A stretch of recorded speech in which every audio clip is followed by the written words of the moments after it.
Hello friends, welcome to Anandi's kitchen. ഞാൻ ഇന്നിവിടെ ഉണ്ടാക്കാൻ പോകുന്നത് ഒരു മുറുക്കാണ്. ഈ മുറുക്ക് എന്ന് പറഞ്ഞാൽ ചോറ് കൊണ്ടുള്ള ഒരു മുറുക്കാണ്. ചോറ് തലേന്നത്തെ ചോറ് ബാക്കിയാകുന്നുണ്ടെങ്കിൽ അത് വേസ്റ്റ് ആക്കാതെ അതെടുക്കാം. അല്ലെങ്കിൽ കുറുവരി, ഇത് ഞാൻ കുറുവരി വേവിപ്പിച്ചിട്ട് എടുത്തതാണ്. കാരണം ഇതാകുമ്പോൾ കുറച്ചും കൂടി നല്ല ടേസ്റ്റും ഉണ്ടാവും, രുചിയുണ്ട്. ഇതിൽ ചേർക്കേണ്ടത് എന്തെല്ലാമെന്ന് വെച്ചാൽ കുറച്ച് മുളക് പൊടി, കുറച്ച് എരിവിന് വേണ്ടിയിട്ടുള്ള ഒരു സ്പൂൺ മുളക് പൊടി,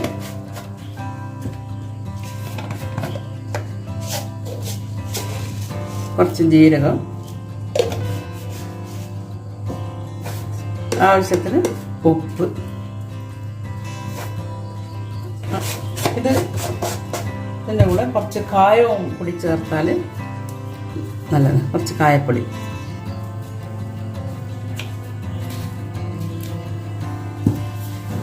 ഇതെല്ലാം കൂടി ഒരു മിക്സിയിലിട്ട് അടിച്ചിട്ട് അതിൻ്റെ കൂടെ കുറച്ച് അരിപ്പൊടി ചേർത്തിട്ട് വേണം ഇതാക്കി. ഇത് ഞാനൊന്ന് മിക്സിയിലിട്ട് അടിച്ചിട്ട് കൊണ്ടുവരാം.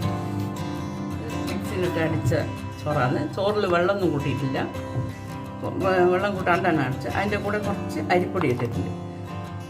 ഇത് കുറച്ചും കൂടി ടൈറ്റാകാൻ വേണ്ടിയിട്ടാണ്. വേണമെന്നുണ്ടെങ്കിൽ കുറച്ച് വെള്ളം കുടഞ്ഞ് ഇത് നമ്മൾ മുറുക്കച്ചിൽ ഇട്ടിട്ട് പിഴിയുക വേണ്ടേ. പിഴിഞ്ഞിട്ട് ചൂടുള്ള വെളിച്ചെണ്ണയിൽ പിഴിയാം. ഇതിപ്പോൾ ഞാൻ മുറുക്കച്ചിലിട്ടിട്ട് കാണിച്ചു തരാം. ഇപ്പോൾ ഇത് അരിപ്പൊടിയും ചോറും കൂടിയിട്ടുള്ളതായത് അതിൽ എല്ലാം മിക്സ് ചെയ്തിട്ട് ഉള്ള ഇതാണ്. ഇതിപ്പോൾ ഞാൻ മുറുക്കച്ചിൽ ഇട്ടിട്ട് കാണിക്കാം.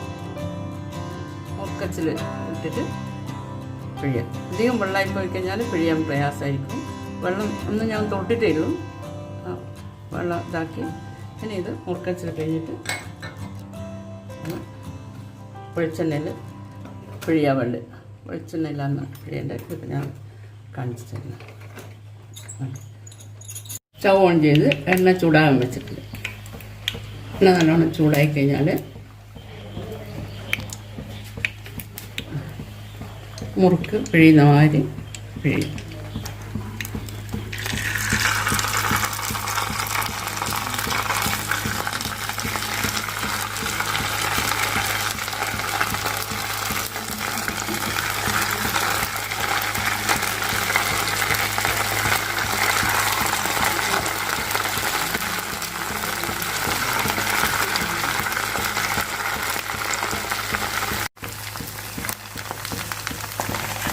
ഇതിപ്പോൾ ഇങ്ങനെ നല്ലോണം മൊരിഞ്ഞ് വന്നു കഴിഞ്ഞാൽ ഇതെടുക്കാം. കുറച്ചും കൂടി കൊടുക്കും. മുറുക്ക് ചുടുന്ന മാതിരി തന്നെ ചുട്ടെടുക്കാം.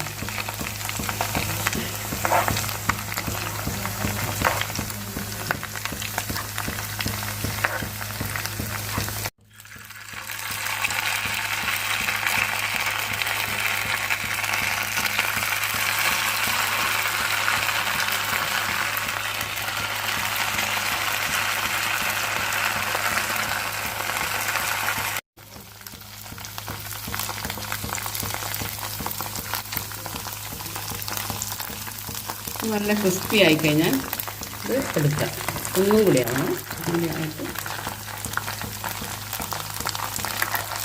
തിരിച്ചിടുക.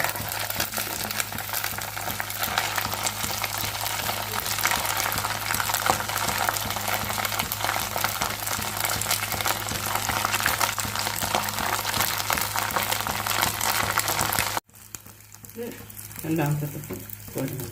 അങ്ങനെ ബാക്കിയുള്ളതൊക്കെ കോരിയെടുത്ത് തണിഞ്ഞാൽ ആറിക്കഴിഞ്ഞാൽ കഴിക്കാം.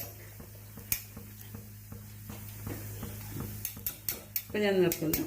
വീഡിയോ നീളം കൂടണ്ടെന്ന് വിചാരിച്ചിട്ടാണ് ഷോർട്ടാക്കിയിട്ടെടുക്കുന്നത്. Okay, by. ഇത് നമ്മൾ മുറുക്ക് റെഡി ആയിട്ടുണ്ട്. ഇത് നിങ്ങൾ എല്ലാവരും വീട്ടിൽ നിന്ന് ഉണ്ടാക്കി നോക്കുമെന്ന് വിശ്വസിക്കുന്നത്. നല്ലതാണ്, വേഗം കഴിയും. എളുപ്പത്തിൽ കുട്ടികൾക്ക് വൈകുന്നേരം വരുമ്പോഴത്തേക്ക് കൊടുക്കാനൊക്കെ പറ്റുന്ന സാധനമാണ്. ചോറ് വേസ്റ്റാക്കുകയും വേണ്ട. ജാസ്തി ബാക്കി വരുന്നുണ്ടെങ്കിൽ അത് ഇങ്ങനെ ഉപയോഗിക്കാം. ഈ വീഡിയോ നിങ്ങൾക്ക് എല്ലാവർക്കും ഇഷ്ടപ്പെട്ടിട്ടുണ്ടെങ്കിൽ ലൈക്ക് ചെയ്യുക, ഷെയർ ചെയ്യുക, സബ്സ്ക്രൈബ് ചെയ്യുക. അതിൻ്റെ അടുത്തുള്ള ബെൽ ഐക്കൺ എനേബിൾ ചെയ്യുക. Thanks, by.